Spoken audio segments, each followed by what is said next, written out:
l'invité de Béatrice Rulle ce matin, 6 minutes avec Yves de Mattéis, député vert, membre de la Commission des droits de l'homme. Béatrice. Bonjour Yves de Mattéis. Bonjour. Merci d'être sur Radio Lac ce matin, le 9 juin. Nous votons donc sur cette interdiction des symboles de haine dans l'espace public. Nous recevions hier le principal opposant à ce sujet, Yves Nidegger.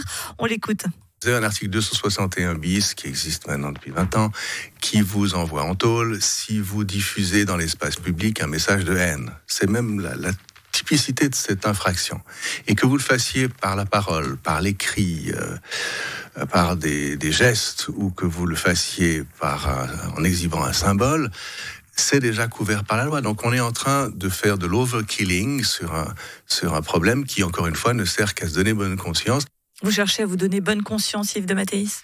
Alors, peut-être que si j'étais tout seul, on pourrait le dire, mais il y a quand même eu, en gros... Le vous peut englober plusieurs personnes. Alors non, en fait, voilà, ça a vraiment été l'unanimité du Grand Conseil, et moins une seule personne, Yves Nidegger. Et c'est intéressant parce que là, il donne l'argument du fait que ça existe déjà, que c'est déjà couvert. C'est d'ailleurs un argument qu'il avait donné en plénière. Hein. D'ailleurs, il avait dit, oui, au niveau fédéral. D'ailleurs, on a renoncé à couvrir ces signes...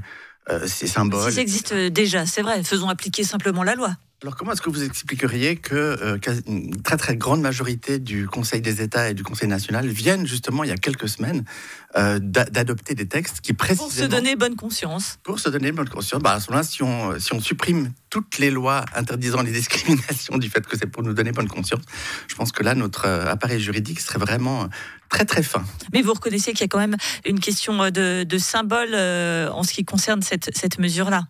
Non, aujourd'hui, si vous arborez, par exemple, et on l'a vu, je pense que vous vous rappelez des manifestations à propos du Covid, où vous aviez, par exemple, l'étoile jaune, où vous aviez, nous sommes à peu près à l'égal des personnes qui étaient dans les camps de concentration. Vous avez eu aussi des symboles en ville qui étaient affichés un petit peu partout, des croix gammées, vous avez ce genre de choses-là. Actuellement, ça n'est pas couvert par l'article 261 bis du Code pénal. Alors que, justement, ces symboles-là sont interdits, par exemple, en Allemagne, en Autriche, en Italie, enfin quasiment dans tous les pays voisins. Je suis un petit peu moins familier avec ce qui se passe en France. Et comment ça s'appliquerait? Parce que ça, il y a la vraie question de l'application de cette mesure-là. Une interdiction décidée par Genève, mais il faut une loi d'application, etc., etc., etc. Alors, décidée par Genève, parce qu'effectivement, ça a été pionnier. En fait, Genève a été le premier canton, finalement, à vouloir faire un geste symbolique. Parce que là, on parle vraiment de symboles. C'est des symboles... nazis, racistes, des symboles de haine. Et là, ce que la Commission a voulu faire, et le Parlement, c'est vraiment de faire un acte symbolique.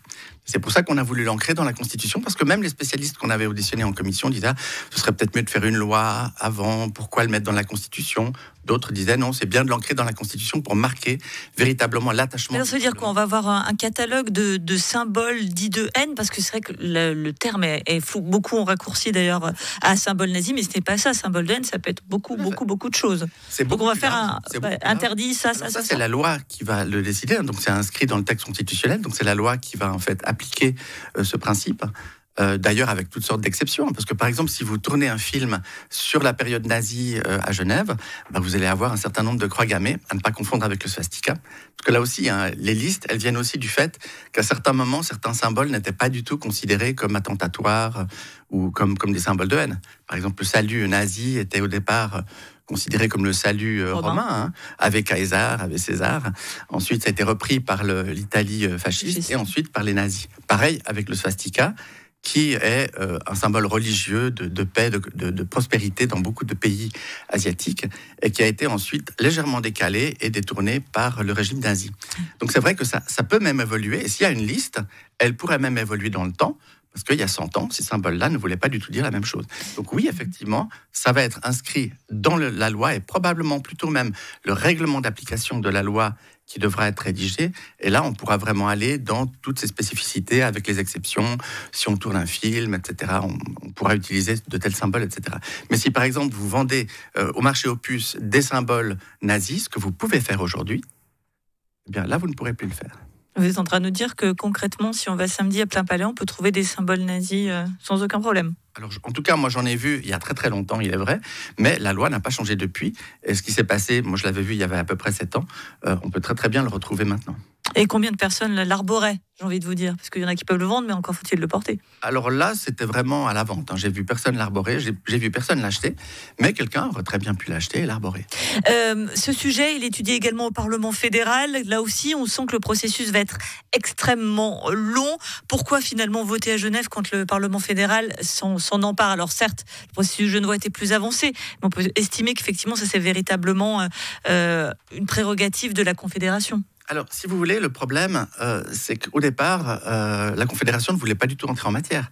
Ni le Conseil fédéral, ni la majorité du Parlement. Donc c'était totalement bloqué, comme l'était d'ailleurs à l'époque le droit de vote des femmes, qui a commencé avec 3 cantons dont Genève, comme l'était le partenariat enregistré.